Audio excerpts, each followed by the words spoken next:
Et oui, peuple de Dieu, l'heure est venue. Une journée prophétique, délivrance, guérison, miracle du salut. Le mission La Grande Délivrance organise ce samedi 29 mai 2021 une journée prophétique, délivrance, guérison, miracle du salut de 13h à 17h. Sur la croix de Golgotha, il a effacé les ordonnances qui nous condamnaient. Il arrivait, il corrigeait, tu seras plus malade. Dénommé les effets du Saint-Esprit, comme orateur le prophète Gaius Ponzi, la sœur Marie Abia l'animation.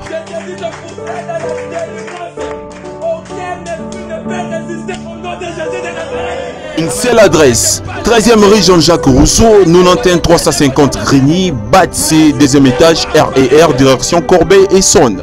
Arrêt Grigny, Santerre, bus 510, arrêt Piscine. Pour plus d'informations, appelez le +33 603 411 565. Merci de visiter les chaînes YouTube Deborah News TV, Arlie La Grâce TV. Que le Seigneur vous bénisse. Naza vraiment na pasteur na biso Gaius Ponzi bomona ekala naza ko coacher tout à l'heure pour toyoka vraiment événement na biso mo toza nango moko kaka obozo mona wana ozo mona na fiche eza vraiment événement na biso ya samedi oyo donc ya ne pas manquer yango wana naza ko kotisa ye moko vraiment alobela biso eloko nini ya yeli vraiment na chaîne ya Ali La Grâce TV. Bonsoir pasteur Gaius Ponzi. Bonsoir papa. Bonsoir Comment maman. vous allez? Bah oui, ça va, Dieu nous fait grâce, nous sommes là. Et puis je profite aussi pour dire que c'est de Dieu, bonne fête de la Pentecôte.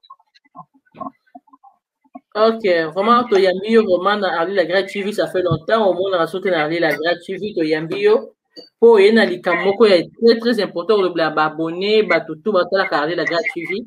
Vraiment, il y a un moment, on a péché vraiment, parole, le bla biso, qu'est-ce qu'il y a, pourquoi vous allez vraiment na kasi ya Ali La Grâce TV, lelo.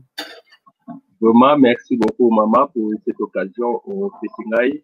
Na salué les youtubeurs, les spectateurs, surtout il y a Ali La Grâce TV, que Dieu vous bénisse là où vous êtes dans vos maisons. Vraiment, c'est votre bien-aimé M de serviteur Gaius Ponzi, la vanille la reine. Le monde dans le cas de Ali La Grâce Mingi, le monde a vraiment événement là, mais cette fois-ci c'est un grand événement qui va eux na kati à Paris. Yo Zolanda Ngai, vraiment lango itoka été Zamba lingi mingi alingi biso surtout mingi et puis c'est espèce que ça yo invitation oyo na kati ya événement moko munene eux kozala na Paris et kozala samedi le 29 mai 2021. Donc samedi oyo nous en a banlieue parisienne le 29 mai 2021 de 13h à 17h. Événement lango eza nini? C'est la grande délivrance. Thème lango eza la grande délivrance et puis sur thème eza les effets du Saint-Esprit. Pourquoi la grande délivrance? Domaine toi mutu il faut eleka na kati ya délivrance. Vous en avez besoin et que molimo na yo ebika, fort na yo ebika. Alors Jésus-Christ na croix de Golgotha a bixé mutu na tous les trois parties à mutu. Cela veut dire que moi alimsaki mutu masumu melaki masumu na biso et puis abikisaki mpe nzoto na biso. Alors mokili oyo eza na baréalité ebele mais solution ezaka epai ya Jésus-Christ. Yango nabengi biso na événement oyo Jésus abengisi yo, oyo Nzambe abengisi yo, yo oyo vie makambo ezomarche te, oyo na kati ya vie bamalade eza toujours compliqué, oyo cancer mabe, kyste mabe, eloko boye mabe, bacomplication na babutu, olala bien te na baphénomène mari femme de nuit, événement ya sorcellerie, batak, mais eza na eloko moko te eleki kombo ya Yesu matia na nguya pe na makasi. Yango wana Bible elobi ete kombo moko te epesamaki na mokolo po ete moto abika andore ya kombo ya Yesu matia. Yango tobengi so na événement moko ya makasi ya grande délivrance ekosalama na avenue oyo babengi na 13 rue na Jean-Jacques Rousseau na 91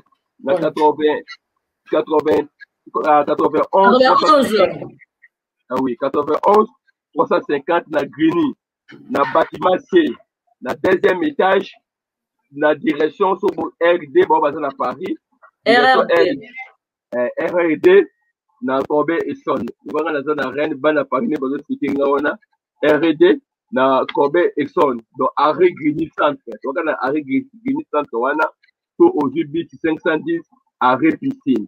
Donc, événement de Mawana, et vous allez de 13h à 17h.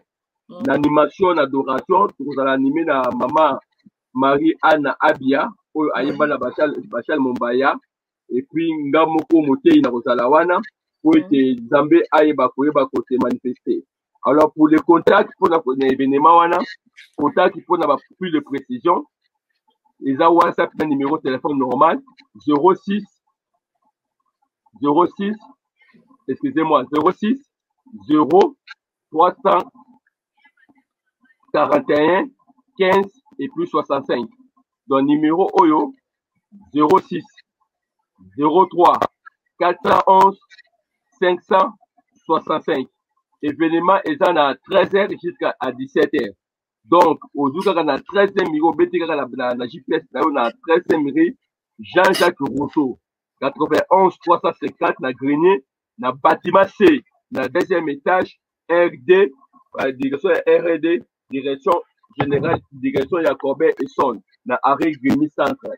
Bon, on a ba fiche pas maman Arli, na poste ezali koleka.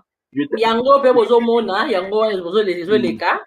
Vraiment ba fiche yango wana, toya ba ebele pour le délivrance na biso le 29 samedi oyo na kati na gredi sur scène na gredi ndenge ba papa na biso alobi nga pe na invité bino ba tozala wana pour tosala babi rosambo nde ezali solution na biso toza koluka ke bato baza kosoke biso mibali baza kosoke biso nene émission na ngai bozotala boya pour le délivrance na bino na pasteur Gaïs Ponzi pour avoir solution pour la vie na biso surtout vie na biso banzimi ils allaient vraiment basé pas ya nzambe pas ya nkolo to ya penza ko soutenir papa na biso donc pour soutenir la prière spirituellement pour bataille pezalaka monguna sepelaka te ko ba dévoiler ba plan na ye mais ko tire toujours ba prière ba biso ki auto botina prière et kozala ni les sans effet parce que Dieu au contrôle de tous. Donc, Toya vraiment pour soutenir pasteur Gaïs Panzi, na kati na grand événement, il y a la grande délivrance, na kati na Greni na RR2 Nenga Lobin, direction Corbeil et Son, na tokiti na Greni. Et puis là, c'est pas loin, là où il y a salle, il y a prière na biso samedi. Vraiment, pasteur Gaïs ngai na lobi, ngai pasteur na loba, yo pe siko yo oloba. Et bon, retour clôturer vraiment émission Nabiso. Vraiment, peuple de Dieu, je vous lance cet appel. Il y a tellement beaucoup de réalités dans ce monde. Je t'aime beaucoup. Jésus revient bientôt. Alors, nous vous invitons à travers cet événement. La gloire de Jésus qui sera honorée à travers cet événement. Il n'y a que le nom de Jésus qui guérit. Il n'y a que le nom de Jésus qui délivre. Il n'y a que le nom de Jésus qui libère. Quelle que soit ta situation, le rien n'est impossible devant Dieu. La Bible déclare, on l'a souverainement élevé et on lui a donné le nom qui est au-dessus de tous les noms. Ta maladie, c'est un nom. L'échec, c'est un nom. Mari de nuit, c'est un nom. Femme de nuit, c'est un nom. Masque de vieillesse, c'est un nom. Appendicite, c'est un nom. Paralysie, c'est un nom. Paralysie, c'est un nom. Mais le nom de Jésus est au-dessus de tous les noms. Alors, Jésus-Christ est le même hier, aujourd'hui, éternellement. Si tu crois à travers ces noms, il y a la restauration dans ta vie. Si tu crois à travers ces noms, tu as le salut dans ta vie. Si tu crois à travers ces noms, tu as la guérison. C'est pour ça que le Saint-Esprit t'invite à travers cet événement. Tu ne seras pas déçu. Le nom de Jésus sera glorifié. Ndekonanga mama, ndekonanga mwasi, papa yovani nakati ya Paris, mikakato nakati ya bombo inayo, diaka koluka nzambe. Solution, ezala ndako baganga te. Solution, c'est pas ma marabouté, mais solution, c'est pas ya Yesu Masia. Donc, au bengi l'événement wana, que Yesu Masia kozwa lokumu. Et ça la grande délivrance. Quand on appelle ça la grande délivrance. Délivrance, c'est là, pourquoi la grande? Parce que tout le domaine a moutou. Et ça, on a un problème à délivrance. Et on a un bateau, on a un problème à mitou. Mitou, tout ça, bango makati. Baba, nere bandi. Et ça, on a une maladie incurable. Et on a un bateau, on a une difficulté makati. Alors, domaine, on a tout son zambé, acha le boko nae. Parce que, aza le lenge moko. Alors, yo lembi nandaku. Yo moni solution, ils ont makate. Yake pas Yesu. Yaka la mikungu ne pas la Yesu. Il va les décharger. C'est pour ça que je t'invite à travers cet événement. Cet événement n'est pas manqué. Et vous avez samedi le 29, 5 mai 2021, de 13h à 17h. Toko bondela, toko chasser ba esprit, toko sala ba d'abord ko faire ba service ba guérison miracle et puis comment ce matin ko le kumu parce na yebi sambe wana. Alors ko tanga te mama nanga, ko tanga te papa nanga, toi tu es vraiment abattu, c'est une occasion, tu es malade, je t'invite, viens avec des personnes qui sont malades, viens avec des personnes qui sont possédées, Dieu va les délivrer, Dieu va les libérer et Dieu va sauver leur âme. Alors, événement qu'on a à Paris, samedi, Oyo. Moi, je voyage au courant de la semaine, jeudi, je serai déjà à Paris. Et puis, samedi, pour écouter la vidéo, on a grigné, en 4 événements, wana. Alors, Mama Yaka, président la Damba Kota Lokumu, service prophétique, délivrance, guérison, sali, tout vous allez ensemble pour la gloire du Saint-Esprit. Et moi, mon général, on va la bino ya wana, que Dieu vous bénisse.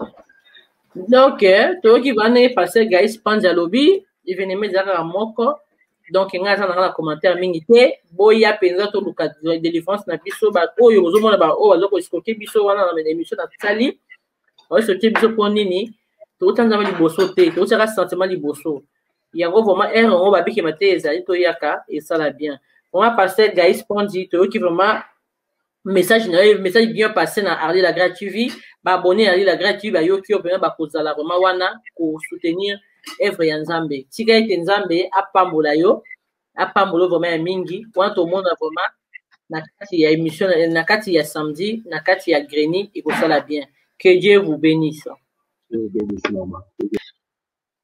Oui boyo ki bino moko vraiment pasteur Gaïs Pante ya za wana événement na kati ya greni centre.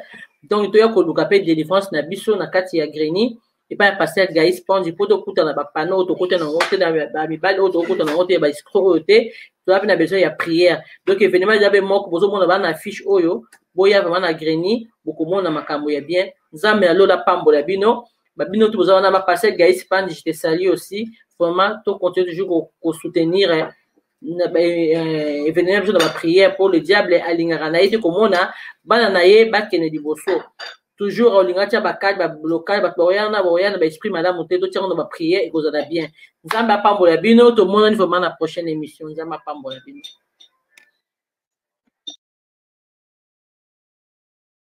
Et oui, peuple de Dieu, l'heure est venue. Une journée prophétique, délivrance, guérison, miracle du salut. L'émission La Grande Délivrance organise ce samedi 29 mai 2021 une journée prophétique, délivrance, guérison, miracle du salut de 13h à 17h. Sur la croix de Golgotha, il a effacé les ordonnances qui nous condamnaient. Il arrivait, il corrigeait, tu seras plus malade. Dénommé les effets du Saint-Esprit, comme orateur le prophète Gaius Ponzi, la sœur Marie Abia l'animation.